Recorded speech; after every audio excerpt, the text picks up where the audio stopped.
পৌরসভা প্রাচ্য বাণী বিদ্যা মন্দির ফর বয়েজ স্কুল। এই স্কুলের একাংশে এখন আবর্জনার স্তূপ। দক্ষিণ দমদম পৌরসভা লক্ষ্মীনগর হাই স্কুল ও ঘুঘুডাঙ্গা ভারতীয় বিদ্যা মন্দিরের হালও বেহাল। মমতার সোনার বাংলার স্বাস্থ্যের চমকের এখানেই শেষ নয়। পুরুলিয়ার লধুরাকা সুস্বাস্থ্য কেন্দ্রের চিকিৎসক মাত্র একজন। নষ্ট হচ্ছে, টাঙ্গর খসে পড়ে যাচ্ছে, দরজা ভেঙে রয়েছে, অন্যদিকে জানালার কাঠ, সেই কাঠ কিন্তু দুষ্কৃতীরা খুলে নিয়ে গেছে। পুরুলিয়ার মতো প্রায় একই অবস্থা জলপাইগুড়ির দুরামারি সুস্বাস্থ্য কেন্দ্রে। কর্মসংস্থানটা ভালো হতো তাহলে আজকের এই লাইনে দাঁড়াতে হতো না। ভাতাতে তো কেউই সীমাবদ্ধ থাকতে চায় না, 1500 টাকায় আর কি হয়।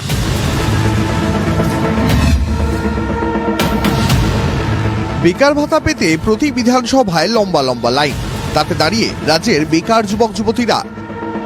লাইনে যেমন মাধ্যমিক পাশ করা আবেদনকারীরাও রয়েছেন, তেমনি রয়েছেন MA ডিগ্রি পাশ করা যুবক যুবতীরাও। আর্জি করে তরুণী ডাক্তারকে খুন ধর্ষণে এখনো মেলেনি বিচার। মেয়ের ধর্ষণ খুনে বিচার চেয়ে আজ ফের পথে বাবা মা। 9 আগস্ট রাতে ধর্ষণ খুনে এখনো মেলেনি বিচার।